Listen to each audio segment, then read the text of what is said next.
Welcome back, everybody. Automotive Inc. here. Today we are talking about more automotive news, and it's going to be involving Stellantis. Before we get going, guys, gals, if you do me a huge favor, look down there in the corner.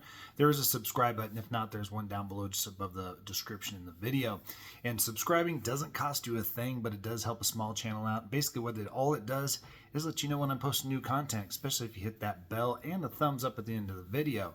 Again, I always want to say that because I think a lot of people think of a subscription as I'm asking you for money or something like that. It's not. It basically just shows YouTube that I might be important enough to keep on suggesting to people. All right, so now we're going to talk about a Stellantis recall that, again, is going to be a big one, guys. 317,630 Ram trucks, and it's for a brake defect. So we'll break it down here in the news. It says Stellantis FCA has issued a recall for that big number of cars and trucks, and it has to do specifically with the Ram heavy-duty pickup and chassis cabs. The recall addresses a defect in the hydraulic control unit that could lead to failure of the analog brake system, electronic stability control, and the traction control system. What you may find out is the failing HCU may initially result in intermittent loss of the ABS and traction control, which can progress to a complete system failure. When the ABS motor is non-functional, the malfunction indicator light will illuminate. Basically, these were involved in manufacturing between April 1st of 2017 and December 29, 2018. And it's going to involve a huge list, again, chassis cabs and just regular trucks. I will put all of those down below.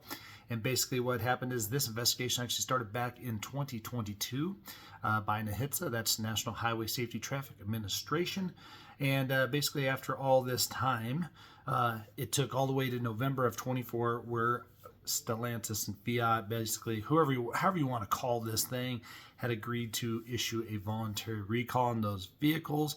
Up to this date, they have not had any accidents or injuries allegedly related to this, but it is hard for that data to get back to everybody depending on how that is. There's a lot of accidents that are just kind of simple or whatever that could involve this, and it doesn't necessarily get reported back unless it comes as a consumer complaint. Now, again, Stellantis will start sending out those letters as of January 9th of 2025. I will put their actual recall number down below, which is C as in Charles 4, B as in boy. I will also put in NHTSA's website, which is completely safe. Grab your VIN. You can check all your vehicles for recalls. Now, remember that recalls are free to be repaired, especially if they are safety recalls, no matter if you're the first owner or the 400th owner. And you can definitely go down there, click that link, grab your VIN, put it in there, check for your recalls, and see if you are up on that. I will also put Chrysler Fiat's customer service line in the actual description. You can check that out.